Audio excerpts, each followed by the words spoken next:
Hello Starji, kembali lagi dalam acara Program Starji bersama dengan aku Sarah, dan juga hari ini aku masih kedatangan tamu dari luar, dari luar, enggak sih, dari Jakarta juga, cuman beda Jakarta Selatan gitu ya.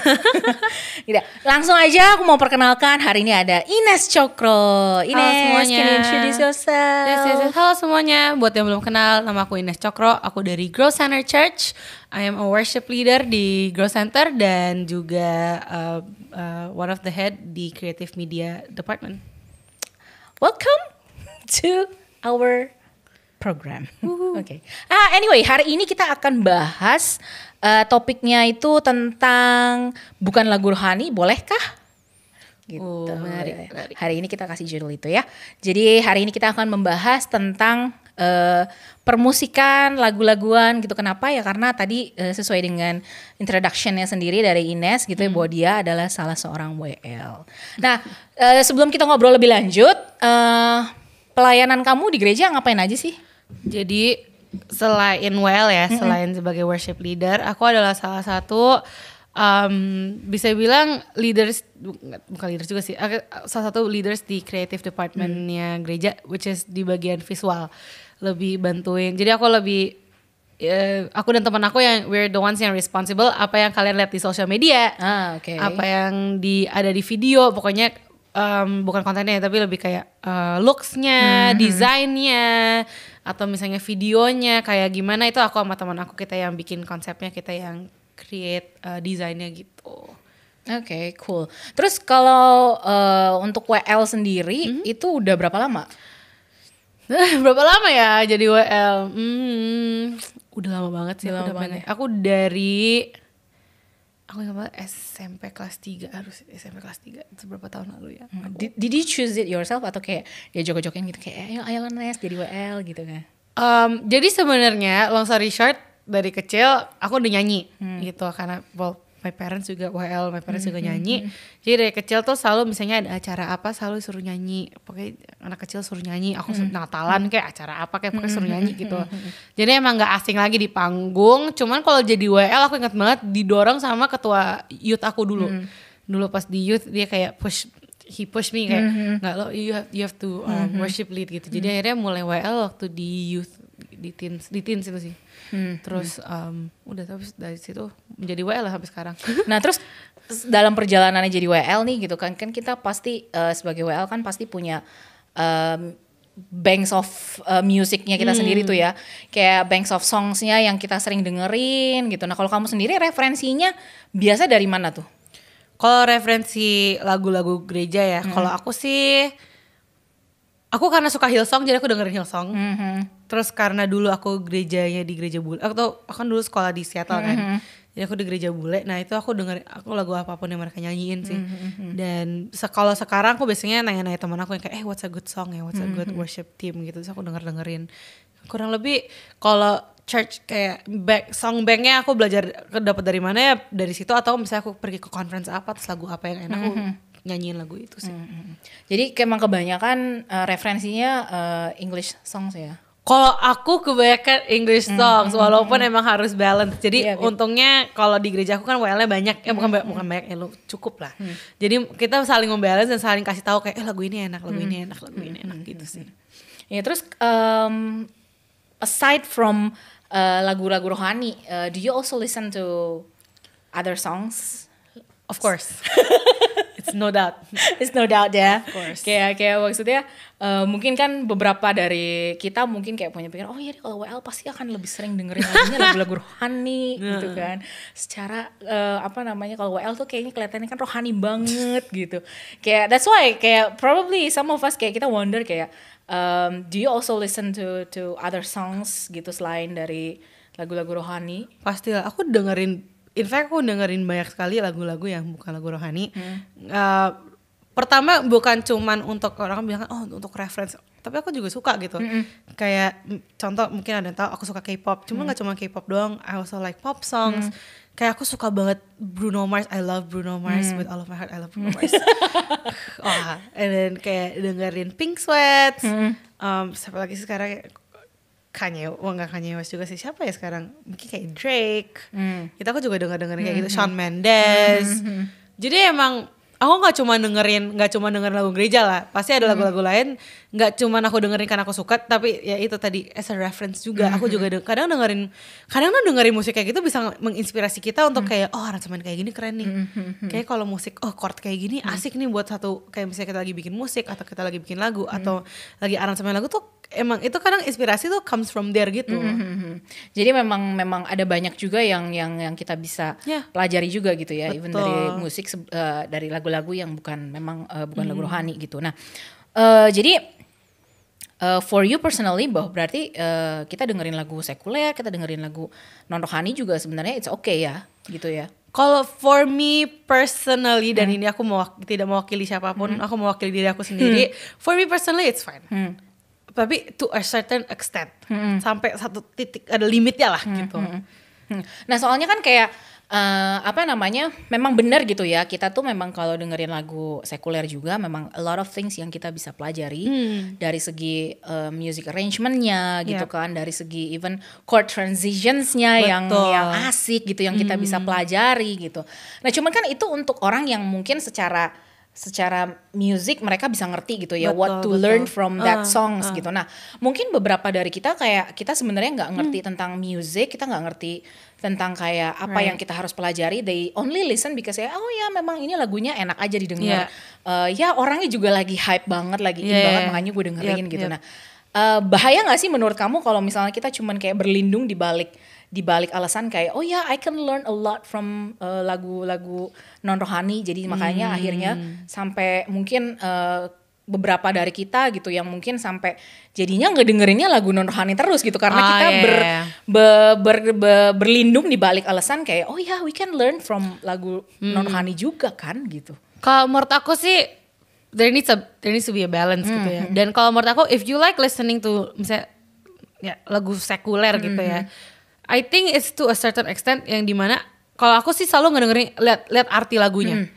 Kalau arti lagunya membangun, kalau lagunya itu sesuatu yang membangunkan, bisa bikin kita happy atau meaningnya bagus, atau pokoknya kalau tidak mengandung kata-kata kotor atau misalnya tujuan yang jahat, I think it's fine. Tapi emang kita berlindung di under yang kita cuma denger lagu buat kita mendapatkan informasi buat belajar, itu it's a lie gitu, nggak mungkin. Kayak pasti kita suka lagunya makanya kita dengerin terus kan. Betul gitu. Jadi kayaknya I think it's okay to listen to secular songs, tapi ya itu aku bilang ada certain extent gitu loh, kita harus ngefilter juga. Jadi ngefilter baik dari segi liriknya seperti apa, terus meaningnya gimana gitu ya, maksudnya apakah ada kata-kata kotor kah atau kata kasar kah gitu ya. Jadi jangan cuman kita, bukannya berarti ketika kita bilang boleh mendengar lagu non rohani and then lantas semuanya kita consume gitu kan. Jadi tetap harus ada filternya juga yang jalan gitu. Jadi kayak we have to pilah-pilah juga gitu, kayak mana yang kita layak untuk kita dengarkan berulang-ulang, mana yang enggak gitu ya. Tapi kan kalau kayak ada di kafe ada lagu yang kata-kata kasar, terus kita langsung kayak gue nggak mau masuk kafe ini ya karena lagunya begini gitu kan, ya enggak gitu juga. Iya betul. Tapi ini konteksnya adalah mana yang kita pilih untuk kita consume supaya nggak berulang-ulang gitu ya. Kalau yang memang udah tahu liriknya nggak bagus, liriknya tidak membangun, yang banyak kata-kata kotor, kata-kata kasar, ya jangan kita dengarkan berulang-ulang. Betul. Tapi ya nggak usah sampai ke ekstrim juga, kayak kalau ada di kafe setelin lagu yang ada kata-kata kasar, sorry aku nggak mau masuk ke kafe itu, ya nggak juga. Maksudnya kita lagi makan tutup kuping. Iya kan nggak mungkin juga gitu ya. Tapi ya intinya kita harus pintar-pintar, berarti yang kayak gitu jangan kita dengerin berulang-ulang. Gitu kan ya. Nah terus kalau misalnya sekarang nih ya, kalau kita dengerin lagu rohani, apakah itu udah masuk dalam konteks kita ya sudah cukup, itu artinya gue udah nyembah Tuhan, cuma dengerin gitu doang, atau gimana? I think for me personally ya, worship itu is not just singing a song. Worship itu is a lifestyle.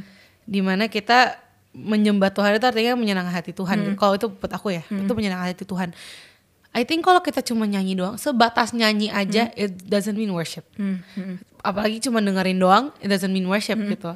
Kalau buat aku worship itu waktu kita mendengarkan dari hati kita, benar-benar penuh dari hati kita. When we're listening, kita sambil nyembah di dalam. Misalnya kita sambil dengerin kata-katanya, kita sambil kita lagi dengerin. Direnungkan lah ya. Iya, gitu direnungkan sampai kita dengerin lagunya, kita juga ikutan nyanyi di dalam hati gitu. Itu ya, that is considered worship. Cuma kalau kita cuma dengerin doang dan sebatas lewat, kayak even sebagai WL ya kadang kita sebagai WL tuh cuma nyanyi karena disuruh nyanyi aja. Dan I don't think that's worship. Karena for me worship it comes from the inside out. Gitu. Worship itu adalah sesuatu yang kita lakukan untuk menyenangkan hati Tuhan. Kayak kalau aku suka definisinya Pastor Andi tuh worship is a lifestyle. Gitu. Waktu hidup kita benar-benar menyenangkan hati Tuhan. Berarti kalau ngomongin tentang menyenangkan hati Tuhan gak cuma sekedar kita nyanyi, kita berdoa, kita nyembah gitu ya, tapi ya dari keseharian kehidupan kita juga gitu kan, karena kan nggak mungkin definisi menyembah itu artinya menyenangkan hati Tuhan kan, nggak mungkin kita cuma nyenengin hati Tuhan pada saat kita nyanyi, nggak mungkin kita nyenengin Tuhan pada saat kita cuma lagi main musik kita nyembah gitu kan, tapi literally every day in our life apapun yang kita lakukan tuh menyenangkan hati Tuhan, it's part of we worship God gitu actually gitu ya. I think worship tuh waktu kita menghidupi kata-kata yang kita nyanyikan. Betul. Kayak contoh misalnya aku suka banget lagu Paniko gitu ya.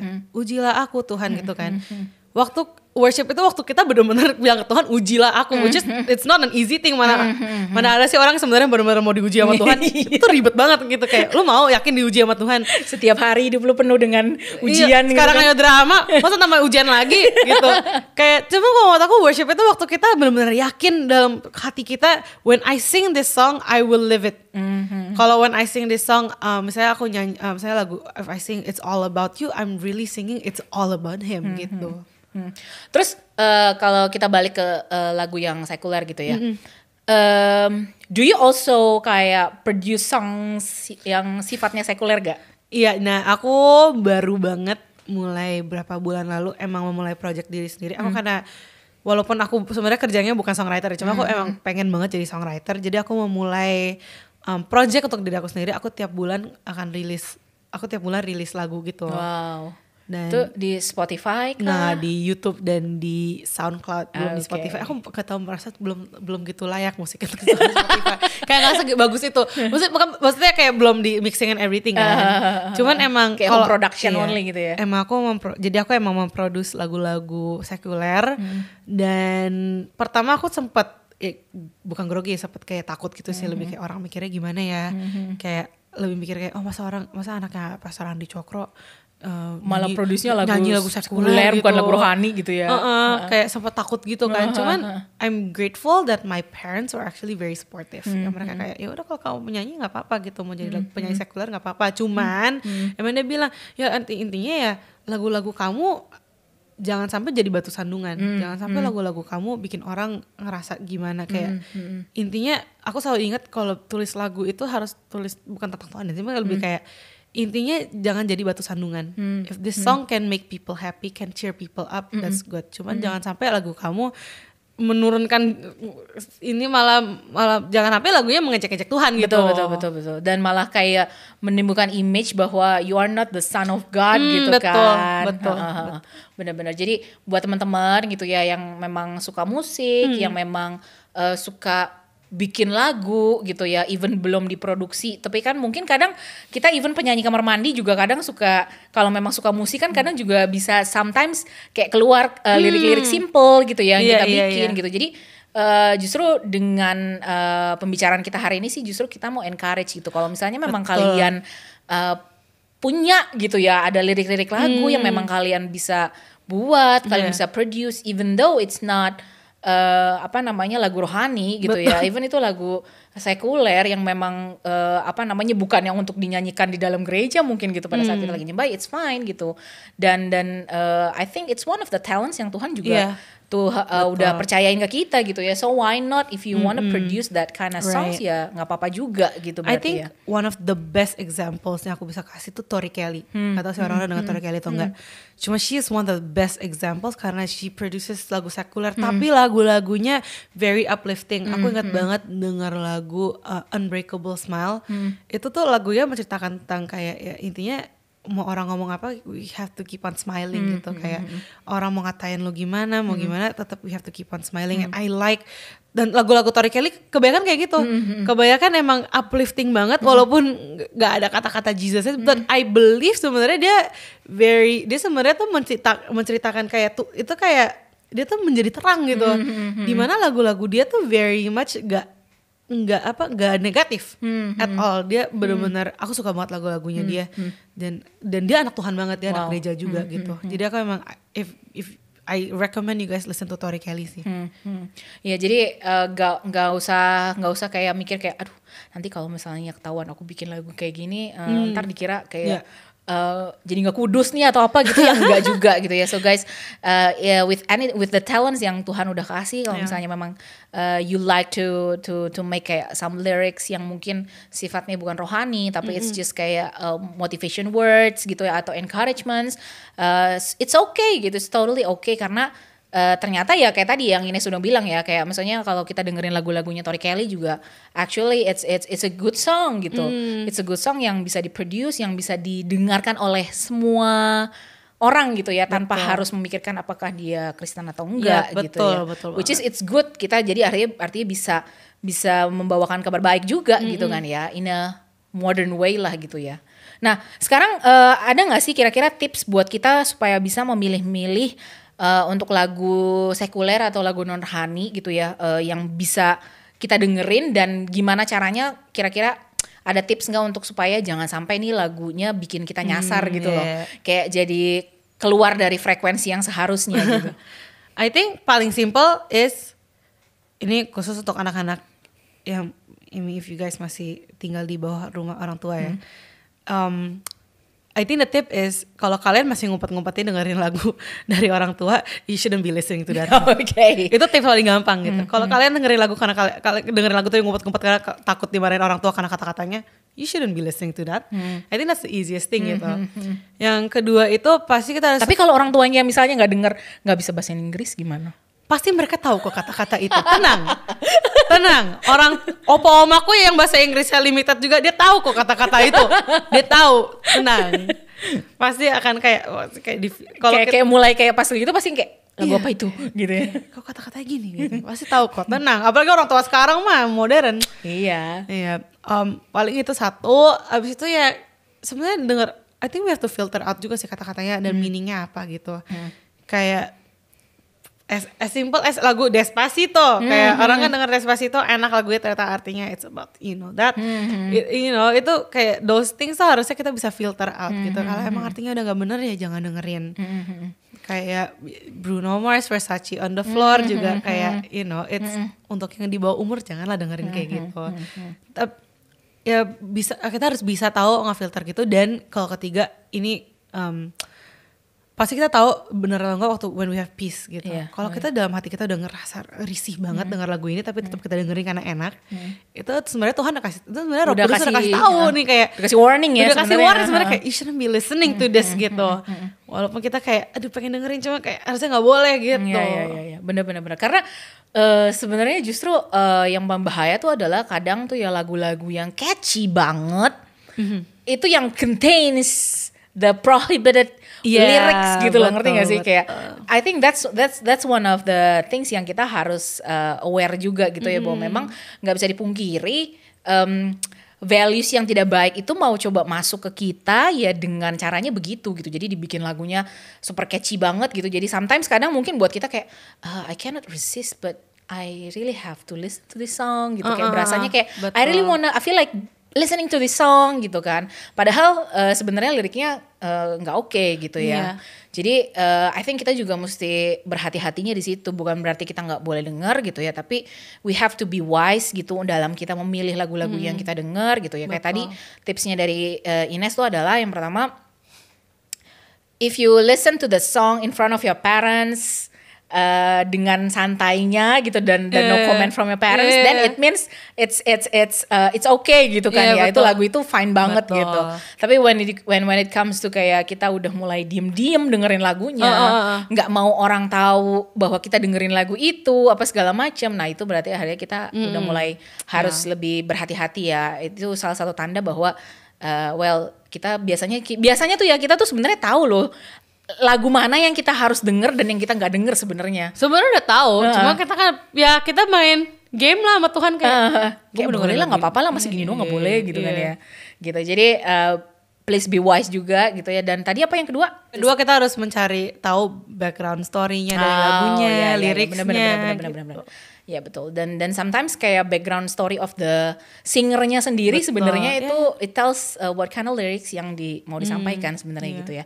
So apa namanya guys, ingat dengan pembicaraan kita hari ini, kita cuma mau remind bahwa listening to songs yang sifatnya non rohani atau sifatnya lagu sekuler, lagu dunia gitu ya, mungkin orang bilang it's totally fine gitu. Cuman ada beberapa batasan yang memang mungkin harus kita set dan yang memang harus kita waspadai juga gitu, karena nggak bisa muanya kita consume, nggak bisa muanya kita dengerin. Karena sesuai dengan season kita tahun ini di gereja, bahwa season kita adalah transformation and victory. Segala sesuatu yang kita consume, yang masuk lewat kuping kita, itu akan masuk ke dalam pikiran kita. Dan yang namanya transformasi itu dimulai dari pembaharuan akal budi, yang which is the way you think gitu kan. So kita juga harus berhati-hati dengan apapun yang kita konsumsi, yang kita dengar, yang kita lihat gitu ya, supaya kita semua nih bisa sama-sama masuk ke dalam season tahun ini dan nggak melewatkan season dimana Tuhan sudah janjiin bahwa this season is season of transformation and victory gitu ya. So guys, thank you so much for listening our chat today gitu ya, and thank you juga buat Ines buat waktunya yang udah jauh-jauh mau datang ke sini untuk bisa ngobrol sama kita semua dan sharing. Nah, jadi jangan lupa kita akan bertemu lagi minggu depan di jam yang sama, di jam 3.30 di Stargy Instagram. Bye.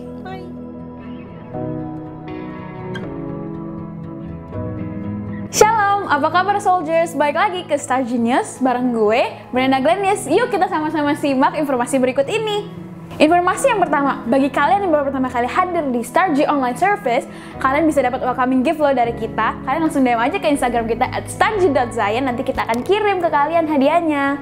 Nah, kita juga ada Star G Night Prayer setiap hari Kamis jam 8.30 malam melalui Google Meet. Gereja juga mengadakan Morning Prayer setiap hari Sabtu jam 5.30 pagi melalui Zoom. Kalian bisa langsung DM aja ke Instagram kita buat dapetin linknya ya.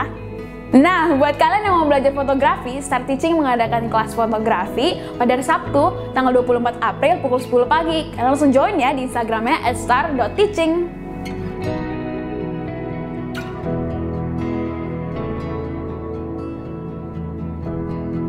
Nah, habis ibadah ini kita ada home. Buat kalian yang belum tergabung dalam home, kalian langsung DM aja ke Instagram kita ya.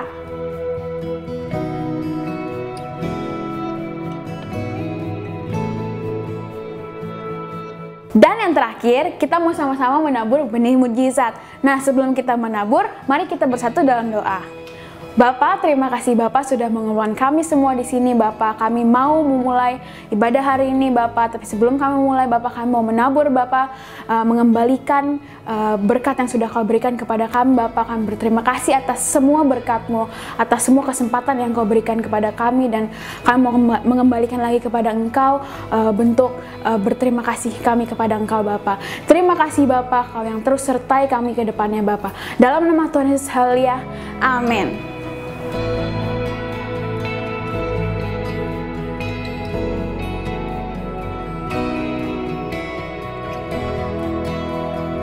Demikianlah informasi Star Genius minggu ini. Selamat beribadah, have a great service.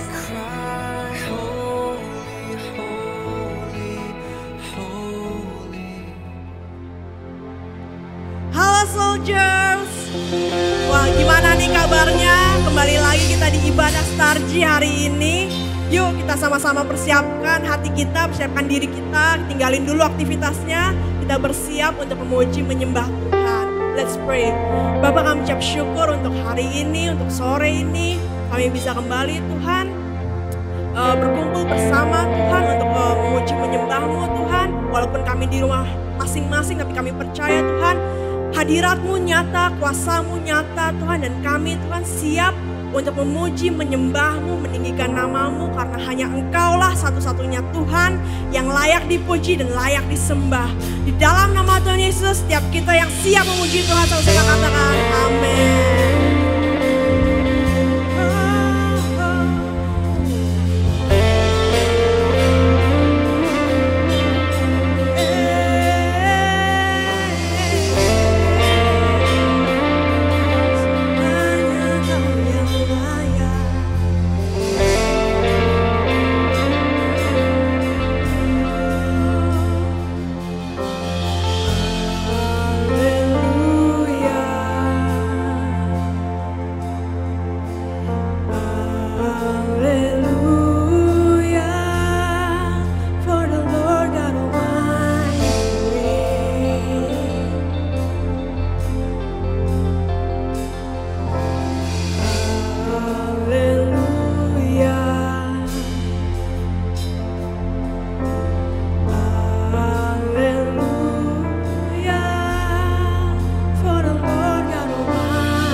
menyalakan kami. Sekarang kami siap Tuhan untuk mendengarkan firman-Mu. Biarlah setiap benih firman yang ditaburkan akan tumbuh di tanah yang subur dan berbuah berkali-kali lipat Tuhan. Kami siap Tuhan untuk mendengarkan firman-Mu di dalam nama-Mu. Setiap kita yang siap, sama-sama katakan amin.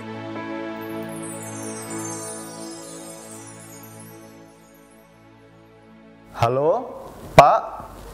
Iya? Sesuai aplikasi ya, Pak? Oke, tunggu sebentar ya, Pak. Oke. Hai Starji, apa kabar semuanya? Balik lagi bareng aku, siapa? Koak. Salah. Hampir bener. Hari ini balik lagi bareng aku, Starjack. Siapa yang masih ingat sama Starjack? Iya. Nah, hari ini aku mau sharing nih, giliran Starjack yang sharing. Tapi karena aku lupa print logo Starjack-nya, jadi sepanjang khotbah aku kayak gini terus aja ya. Nah, siapa yang masih ingat sama khotbah Kak Hosea atau Abang Hosea minggu lalu tentang apa? Yes, bitter or better. Ya, bitter or better. Apakah kita mau menjadi pahit ketika kita ngalamin sesuatu yang nggak enak, ketika kita ngalamin masalah, tekanan, atau kita mau jadi better, atau kita mau jadi lebih baik. Jadi, pastikan teman-teman milih yang benar ya. Kita nggak menjadi pahit, tapi kita menjadi lebih baik. Jadi, kita harus memilih dengan benar. Nah, masih dalam tema kita yaitu transformasi di tahun ini. Aku pengen sharing sesuatu tentang transformasi juga. Nah, tapi sebelum lebih lanjut, siapa yang mau berubah? Kalau ngomongin transformasi kan pasti tentang perubahan, ya nggak? Siapa yang mau berubah? Saya! Aku juga mau berubah. Oke, siap semuanya?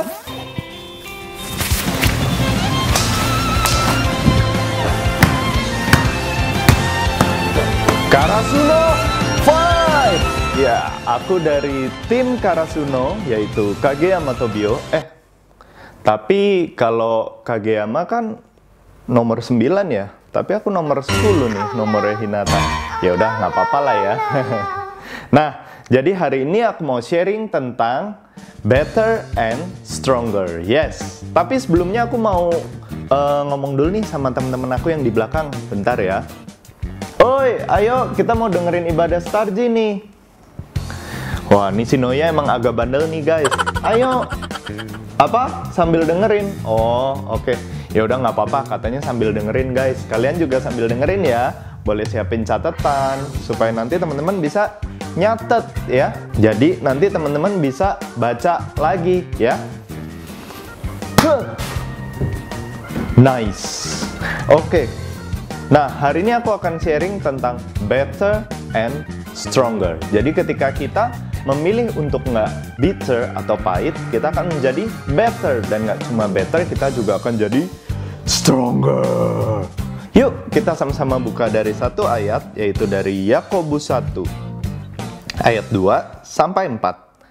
Kita sama-sama baca ya. Saudara-saudaraku, anggaplah sebagai suatu kebahagiaan apabila kamu jatuh ke dalam berbagai-bagai pencobaan. Sebab kamu tahu bahwa ujian terhadap imanmu itu menghasilkan ketekunan. Dan biarkanlah ketekunan itu memperoleh buah yang matang supaya kamu menjadi sempurna dan utuh dan tak kekurangan suatu apapun. Jadi justru ketika kita mengalami pencobaan, kita mengalami masalah, kita mengalami tekanan, justru kita nggak boleh bitter atau pahit. Tapi justru kita harus apa?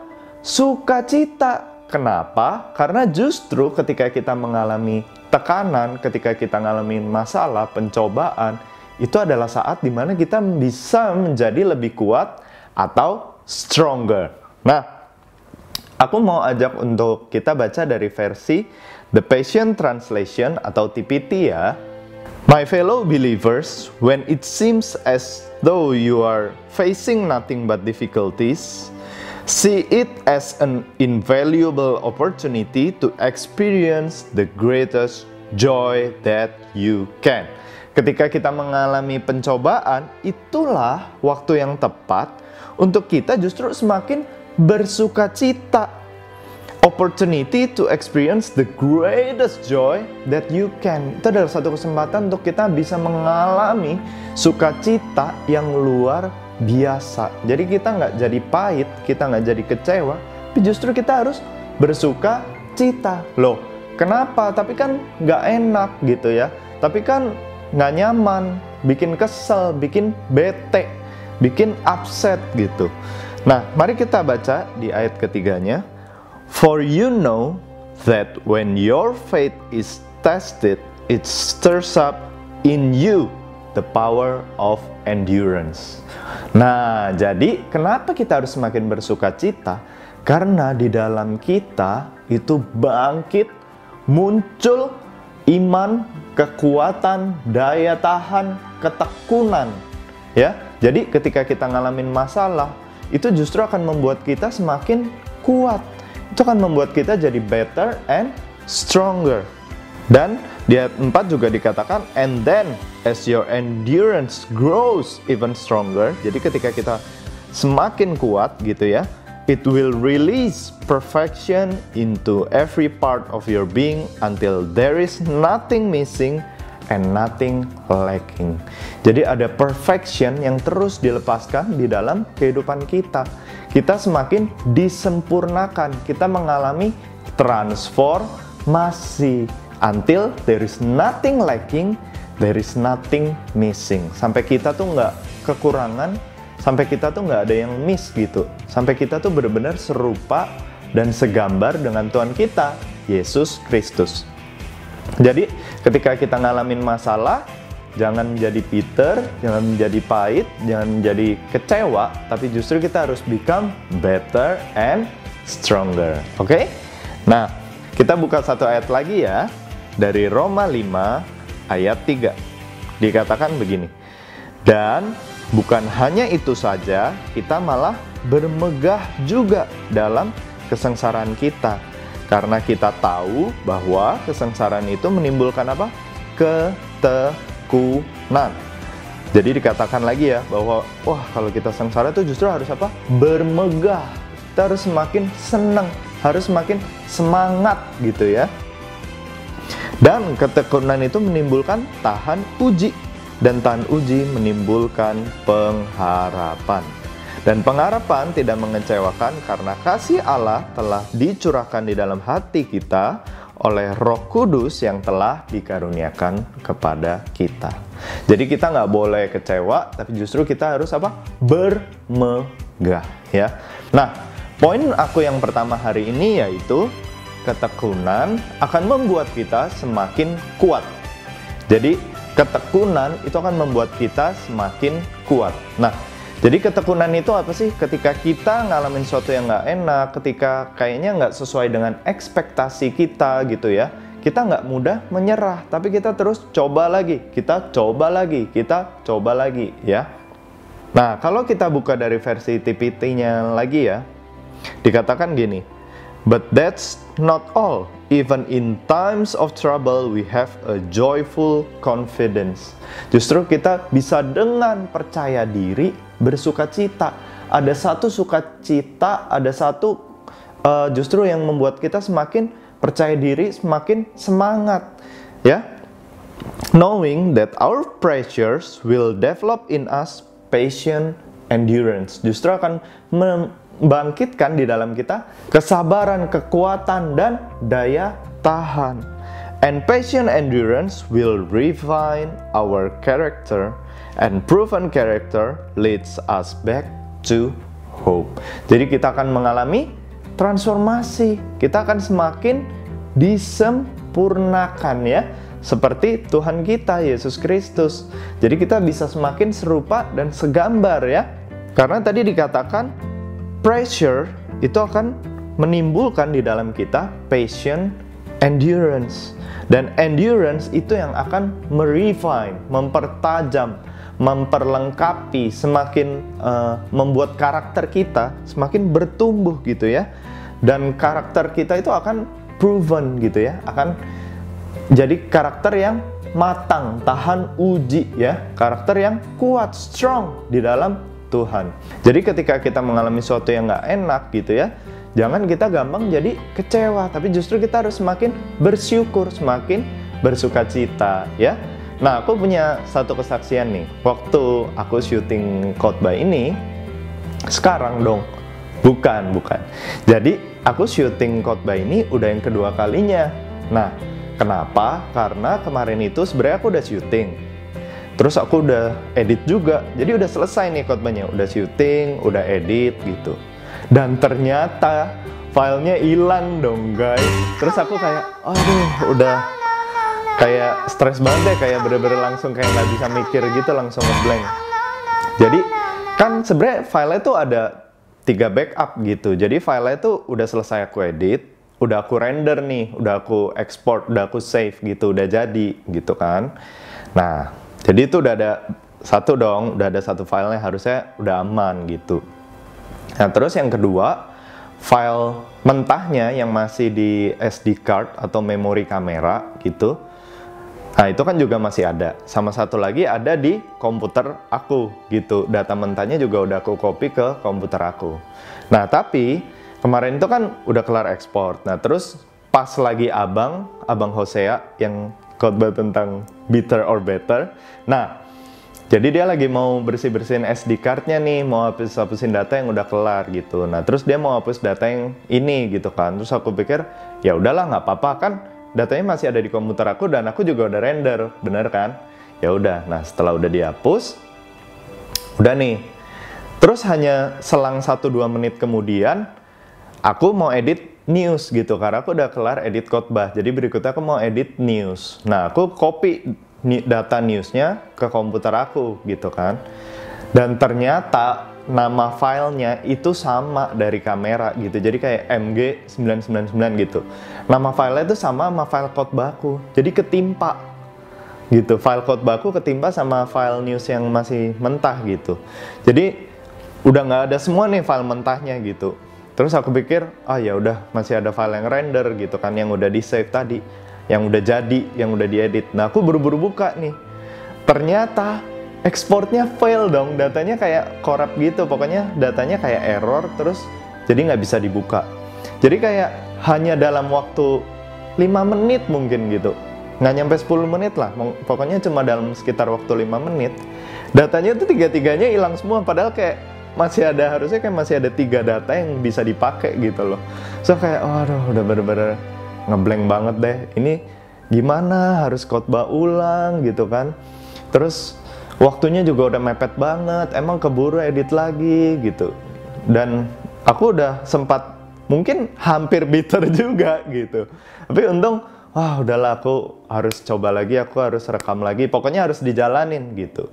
Dan untung juga ada teman-teman ya di MCR, ada Ci Angel, ada Om Kentang, Mr. Chips, dan juga ada Abang Hosea yang juga nguatin aku gitu, nggak apa-apa lah, bisa lah rekaman lagi dan lain-lain. Dan akhirnya rekaman lagi nih guys.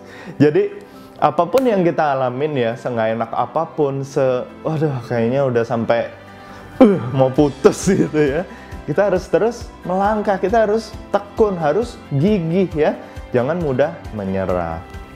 Oke, jadi itu tadi poin aku yang pertama, yaitu ketekunan akan membuat kita semakin kuat. Jadi aku sekarang sharing pun, khotbah pun jadi lebih lancar gitu ya. Nah, kita lanjut ke poin yang kedua. Tapi sebelumnya kita baca satu ayat dulu ya, dari Ibrani 12 ayat 1. Karena kita mempunyai banyak saksi, bagaikan awan yang mengelilingi kita. Marilah kita meninggalkan semua beban dan dosa yang begitu merintangi kita dan berlomba dengan tekun dalam perlombaan yang diwajibkan bagi kita. Jadi poin aku yang kedua yaitu kita sedang berlomba. Ada satu perlombaan yang diwajibkan bagi kita. Jadi ini bukan optional ya, bukan boleh, enggak gitu. Enggak, ini diwajibkan bagi kita semua, buat aku, buat kalian juga gitu. Jadi semenjak kalian terima Tuhan Yesus gitu ya, itu adalah sebuah perlombaan. Nah, kalau kalian ingat ya lagu yang kayak gini nih. I have decided to follow Jesus, no turning back, no turning back. I have decided to follow Jesus, no turning back, no turning back. Jadi kita nggak boleh turning back, kita nggak boleh menyerah, kita nggak boleh quit gitu ya, kita nggak boleh stop dari lomba yang ada. Kita harus berjuang dengan tekun. Tadi dikatakan apa di ayatnya? Kita berlomba dengan tekun. Jadi kita coba terus gitu ya. Kalau misalnya kemarin aku syuting, aduh gagal gitu kan, editannya hilang semua gitu. Coba lagi, rekam lagi gitu ya. Nggak boleh mudah menyerah, kita harus gigih, harus semangat. Kalau kalian ingat Hinata gitu ya, kan dia kalau dia tuh, oh aku maunya juara 1, aku nggak mau kalah, mau menang terus. Nah, kita buka sama-sama satu ayat dari Amsal 24 ayat 16. Sebab 7 kali orang benar jatuh, namun ia bangun kembali. Tetapi orang fasik akan roboh dalam bencana. Jadi walaupun kita jatuh, kita bangkit lagi. Di sini dikatakan apa di ayatnya? Sebab 7 kali orang benar jatuh, bukan 7 kali orang benar nggak bisa jatuh gitu, enggak kan? Tapi 7 kali orang benar jatuh, dia tetap bangun kembali, bangkit kembali. Jadi kalau hari ini mungkin, oh aku gagal nih, belum berhasil nih, ujian dapat nilainya masih jelek nih, coba lagi, bangun lagi, berusaha lebih keras. Kalau misalnya, oh kayaknya aku hari ini belum bisa menang nih dalam hal ini nih, kayaknya aku masih jadi dosa mulu gitu ya. Misalnya, masih gampang banget ya buat bohong, atau aduh aku hari ini bangun siang lagi nih, jam tidurnya kacau banget, apalagi masa-masa gini kan, oh kadang nonton, main game sampai malam, terus bangunnya kesiangan lagi. Jangan menyerah, besok bangun lebih pagi, tidur lebih awal gitu ya. Coba terus. Nah, jadi kita harus coba terus bangkit lagi walaupun mungkin kita gagal. Tapi kita harus bisa sampai akhir, sampai selesai. Kita coba terus. Jadi tadi aku mau ulang sedikit. Poin yang pertama, ketekunan akan membuat kita semakin kuat. Poin yang kedua, karena kita sedang berlomba. Jadi ada perlombaan yang diwajibkan bagi kita ya. Nah, poin aku yang ketiga hari ini adalah kita harus konsisten. Konsisten. Dikatakan dalam 1 Timotius 4 ayat 7, tetapi jauhilah tahayul dan dongeng nenek-nenek tua. Latilah dirimu beribadah. Latihan badani terbatas gunanya, tetapi ibadah itu berguna dalam segala hal. Karena apa?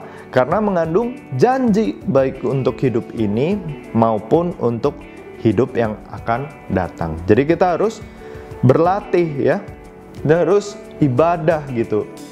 Jadi buat teman-teman yang mungkin kayaknya masih mager banget ikut home, mager banget ibadah Starji, harus latih supaya bisa ikut ibadah terus ya. Jadi ikut ibadah terus.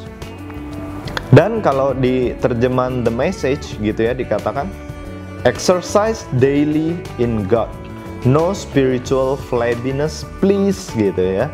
Jadi kayak kita harus berlatih setiap hari di dalam Tuhan.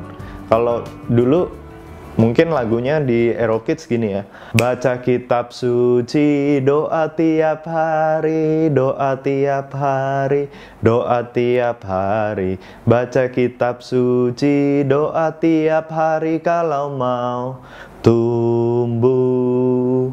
Kalau mau tumbuh. Nah, berarti kan maksudnya kayak kita harus latihan setiap hari apa? Doa, baca Alkitab, menyembah Tuhan gitu ya, saat teduh. Kalau mau tumbuh. Jadi kita harus exercise daily in God. No spiritual flabbiness. Apa sih maksudnya no spiritual flabbiness? Jangan males, jangan kendor, jangan lembek, jangan kendor, jangan lembek, jangan kendor, jangan males, jangan lembek, jangan. Jadi kita harus terus ya latihan setiap hari, konsisten. Dan dikatakan works out in the gymnasium are useful. Jadi bagus nih ya, tadi main volley gitu ya. Sekali lagi boleh ya. Nah, jadi bagus nih main volley gini ya. Exercise daily gitu ya. Bagus, tapi ada batasnya karena kita juga harus membangun manusia roh kita. Tadi apa? Works out in the gymnasium are useful.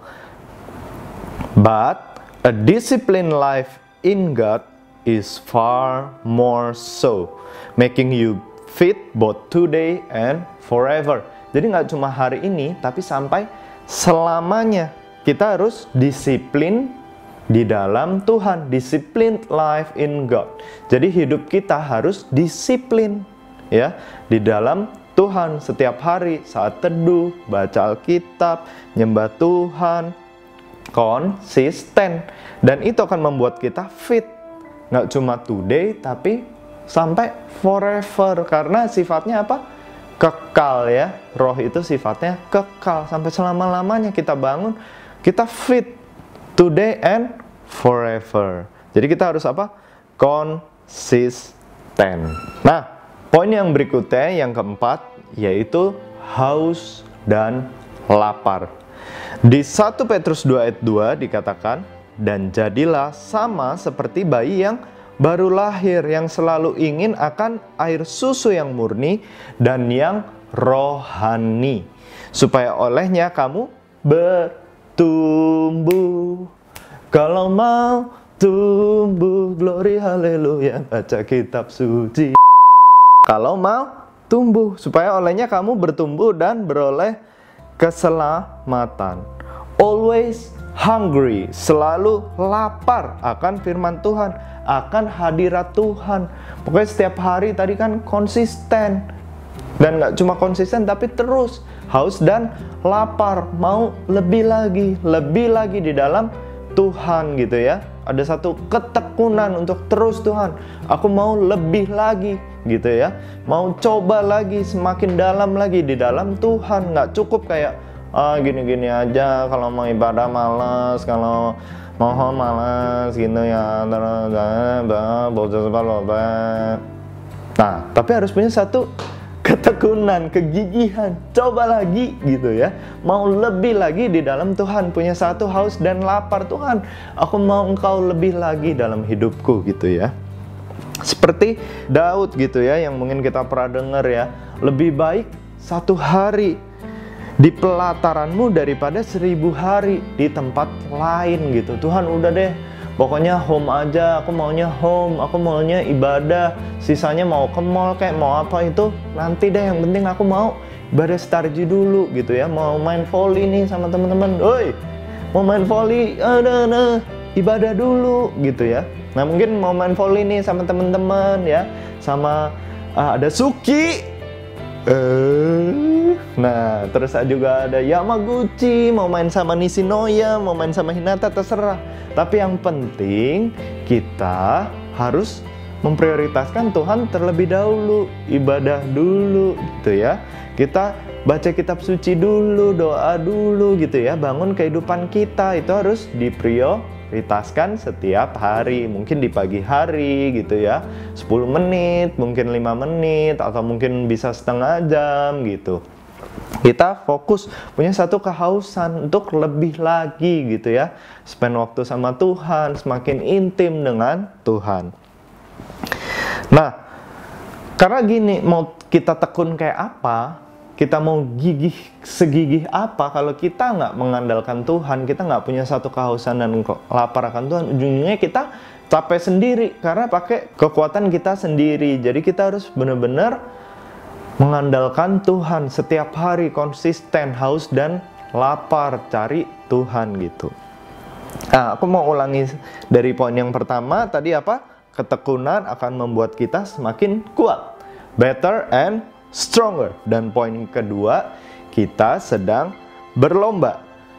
Poin yang ketiga, konsisten dalam membangun diri. Poin yang keempat, haus dan lapar. Dan poin yang terakhir, yang kelima, yaitu mengakhiri dengan baik. Jadi tadi kita semua diwajibkan ya, di poin kedua, kita semua diwajibkan untuk berlomba. Nah, kita harus bisa mengakhiri lomba itu dengan baik.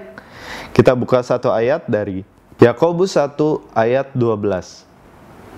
Berbahagialah orang yang bertahan dalam pencobaan, sebab apabila ia sudah tahan uji, ia akan menerima mahkota kehidupan yang dijanjikan Allah kepada barang siapa yang mengasihi Dia.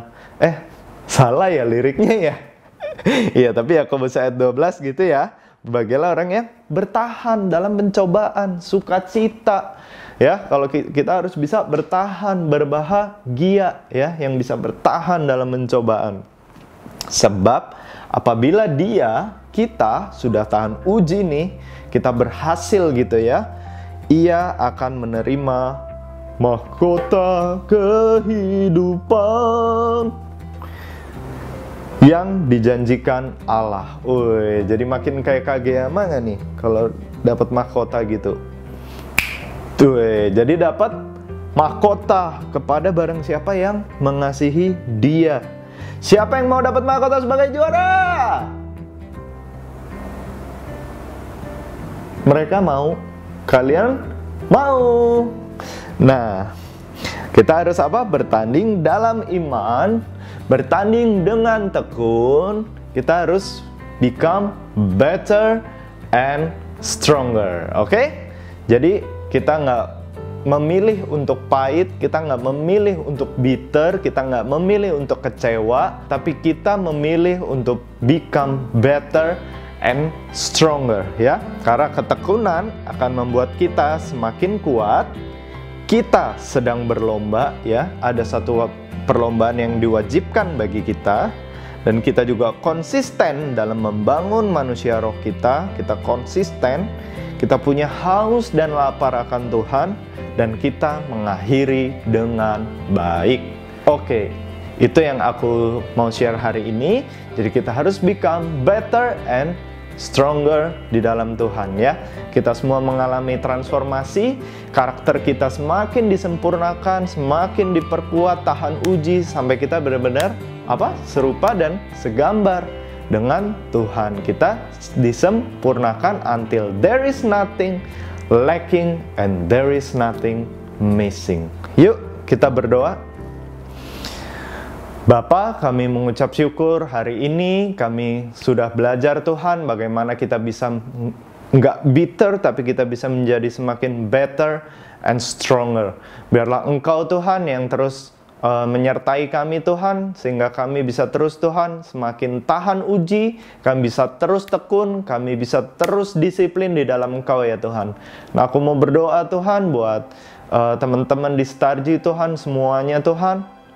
Mungkin ada beberapa dari mereka Tuhan yang sedang mengalami kekecewaan atau pahit Tuhan. Mungkin seperti Petrus Tuhan yang sempat berkata, pokoknya siapapun boleh menyangkal Tuhan Yesus, tapi pokoknya aku akan ikut. Kalau Tuhan Yesus mati pun aku akan ikut. Tapi kemudian Tuhan mereka menyangkal Tuhan, mereka tidak mengakui Engkau Tuhan, mereka kecewa Tuhan, mungkin mereka mengalami pahit Tuhan. Kenapa Engkau nggak menjawab doaku? Kenapa kondisiku seperti ini terus? Tapi Tuhan, hari ini biarlah Engkau Tuhan yang menemui mereka Tuhan di tempat mereka masing-masing Tuhan. Seperti Engkau Tuhan menemui Petrus dan memanggil ia kembali Tuhan. Dan hari ini Tuhan Yesus juga mau menjumpai kalian semua. Dan apakah Engkau mengasihi Tuhan Yesus? Seperti Tuhan Yesus bertanya kepada Petrus, apakah engkau mengasihi aku? Apakah engkau, teman-teman Starji, mengasihi Tuhan Yesus? Hari ini, kalau kamu mungkin udah pernah kecewa, kalau kamu mungkin udah pernah pahit, kalau kamu mungkin udah pernah menyerah, mungkin kamu quit the race, mungkin kamu mau, udahlah, aku gak sanggup lagi dalam lomba ini. Tapi hari ini, Tuhan memanggil engkau untuk, yuk kita sama-sama menyelesaikan dengan baik. Kita mengakhiri pertandingan ini dengan baik. Kita berlomba dengan baik. Sampai pada akhirnya nanti kita semua memperoleh mahkota yang dijanjikan. Mari teman-teman Starji, kita serahkan semua kehidupan kita ke dalam Tuhan. Kita mau untuk terus konsisten, disiplin dalam membangun manusia roh kita, terus semakin bertumbuh, semakin berbuah di dalam Tuhan, dan kita become better and stronger. Terima kasih ya Tuhan, dan mari kita angkat kedua tangan kita. Terimalah berkat yang besar dari Allah Bapa, cinta kasih dari Tuhan Yesus Kristus, dan penyertaan dari Roh Kudus menyertai kita semua sampai selama-lamanya. Semua yang percaya katakan, amin. God bless you. Ora! Thank you buat yang udah join ibadah hari ini. See you at home.